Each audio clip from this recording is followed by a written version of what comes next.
zacs kitchen-ல இருந்து இது உங்களுக்கான சேனல் நமது மொழியில். இன்னைக்கு பாய் வீடு அப்படின்னு சொன்னாலே மட்டன் பாயா தானே.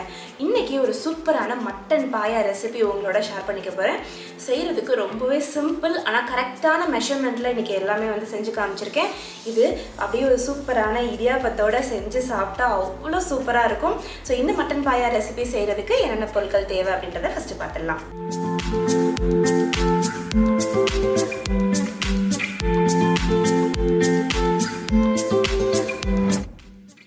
இங்கே மட்டன் பாயா வந்து பார்த்திங்கன்னா ஒரு செட்டு வாங்கி வச்சுருக்கேன். அதாவது ஒரு செட்டுனா 4 கால் வரும்.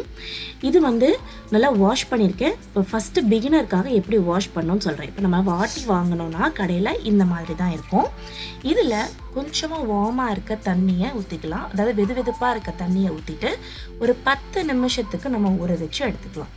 10 நிமிஷம் ஊறினதுக்கப்புறம் இந்த கருப்பு கலரில் தெரியுது பார்த்தீங்களா, இது எல்லாத்தையும் சுரண்டி எடுக்கணும். ஸோ இந்த மாதிரி பல்லு இருக்க கத்தியாக பார்த்து எடுத்துக்கோங்க.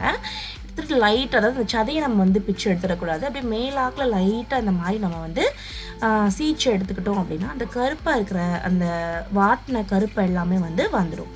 ஸோ பாயா எப்பயுமே வந்து கடைகளில் வாட்டி வாங்குங்க. அப்போ தான் நல்லா அதில் வந்து ஒரு மனம் இருக்கும், பாயாவும் நல்லா ருசியாக இருக்கும். இந்த மாதிரி நல்லா எல்லாத்தையும் கழுவி இந்த கருப்பு எதுவுமே இல்லாமல் க்ளீனாக எடுத்து வச்சுக்கணும். இப்போ அடுத்து ஒரு குக்கரில் 2 வெங்காயத்தை இந்த மாதிரி நீள நீளமாக கட் பண்ணி சேர்த்துக்கணும். அடுத்து இதில் 2 இன்ச் அளவுக்கு பட்டை, ஒரு 4 லவங்கம், 2 ஏலக்காய், ஒரு 10 மிளகு, முழு மிளகாய் சேர்த்துக்கோங்க. இஞ்சி பூண்டு பேஸ்ட்டு 2 டீஸ்பூன் அரைச்சது. அடுத்து நம்ம நல்லா கழுவி வச்சிருக்க மட்டன் பாயா, இதோட 1/2 ஸ்பூன் மஞ்சள் தூள், 2 ஸ்பூன் எண்ணெய், இது எல்லாம் ஊற்றிட்டு ஒரு 50 ml தண்ணி ஊற்றி இதை வந்து நம்ம விசில் போட்டுக்கணும். மூடி போட்டுடலாம். இப்போ ஸ்டவ்வை ஆன் பண்ணிவிட்டு நான் குக்கரை இதில் எடுத்து வச்சிடுறேன். ஸோ இப்போ வந்து பார்த்தீங்கன்னா குக்கரில் நம்ம வந்து வேகிறதுக்கு வச்சாச்சு. பாயா எப்போயுமே நல்லா வந்து நம்ம டைம் கொடுத்து குக்காக விடணும்.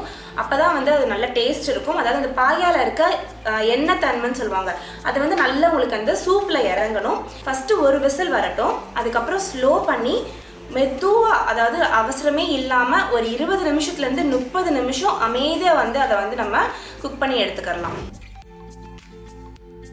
இப்போ ஒரு மிக்சர் ஜாரில் தேங்காய் சில் 2, பாதாம் பருப்பு ஒரு 3, அடுத்து 1/2 ஸ்பூன் சோம்பு, அப்புறம் கொஞ்சமாக தண்ணி ஊற்றி நல்ல ஒரு சாஃப்டான பேஸ்ட், அதாவது கொஞ்சம் கூட திப்பி திப்பியாக இல்லாமல் நல்லா வந்து மழன்னு அடித்து எடுத்து வச்சுக்கிறணும்.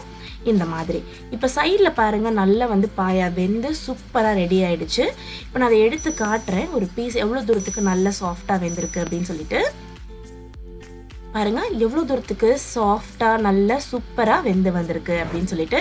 ஸோ நான் இங்கே வந்து நல்லா டைம் கொடுத்து பாயாவை குக் பண்ணி எடுத்துக்கோங்க. இப்போ ஒரு பேனில் 2 டேபிள் ஸ்பூன் எண்ணெய் விட்டுக்கிறேன். எண்ணெய் வந்து ரொம்ப சூடாக விடக்கூடாது. எண்ணெய் ஊற்றுனதுமே இதில் 2 டீஸ்பூன் வந்து நம்ம தனி மிளகாய் தூள் சேர்த்துக்கலாம். அதுக்கப்புறம் 2 டீஸ்பூன் தனியாத்தூள் சேர்த்துட்டு, அதுக்கப்புறம் இதில் ஒரு தக்காளியை நல்லா ஸ்லைஸ் பண்ணி சேர்த்து நல்லா வதக்கி எடுத்துக்கலாம். மீடியம் ஃப்ளேமில் வச்சு தக்காளி நல்லா மசிஞ்சு தோல் பிரிஞ்சு வரணும், அந்த அளவுக்கு இந்த மாதிரி நம்ம வதக்கி எடுத்துடலாம். இப்போ நம்ம ஏற்கனவே வேக வச்சு எடுத்து வச்சிருக்க பாயாவை இதில் ஊற்றிடலாம். ஊற்றிட்டு நல்லா மிக்ஸ் பண்ணுங்கள். அந்த வெங்காயம், தக்காளி, அந்த மிளகாய் தூள் எல்லாமே வந்து ஒன்றா கலந்து அந்த பாயாக்கு மேலே கூட்டாகணும். அந்த மாதிரி நல்லா இதை வந்து சுருள நம்ம வந்து வதக்கி எடுத்துக்கலாம்.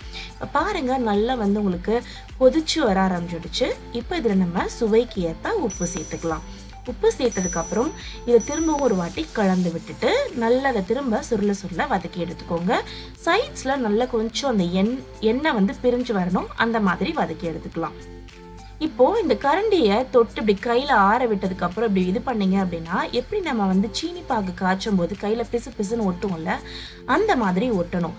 அப்படின்னா தான் நல்லா அந்த பாயால் இருக்க எண்ணெய் சத்து வந்து வெளியில் வந்திருக்கு அப்படின்னு அர்த்தம். ஸோ இந்த மாதிரி நல்லா குக் பண்ணதுக்கப்புறம்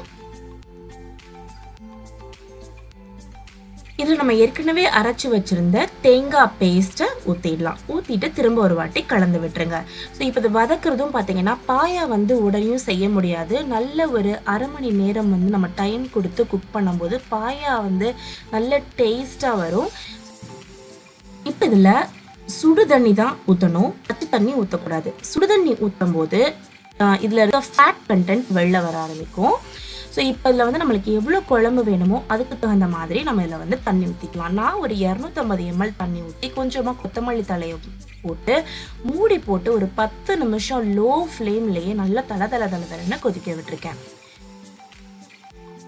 10 நிமிஷம் ஆயிடுச்சு. இப்போ நம்ம மூடியை திறந்தா சூப்பரான ஆட்டுக்கால் பாயா ரெடி. இதை ஒரு இடியாப்பத்தோட இல்லை ஒரு சப்பாத்திக்கு மேலே நல்ல சப்பாத்தியை பிச்சு போட்டு அதுக்கு மேலே நல்ல இந்த ஷேர்வாவை ஊற்றி சூப்பராக வந்து சர்வ் பண்ணுங்கள்.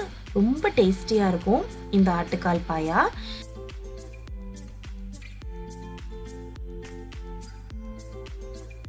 சூப்பரான மட்டன் பாயா ரெடி ஆயிடுச்சு. இந்த மட்டன் பாயா ரெசிபி உங்க எல்லாருக்குமே பிடிச்சிருக்கும் அப்படின்னு நம்புறேன்.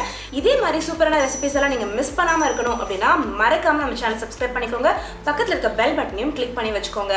நான் உங்களை வேறொரு வீடியோல சந்திக்கிறேன். அது வரைக்கும் பை பாய்.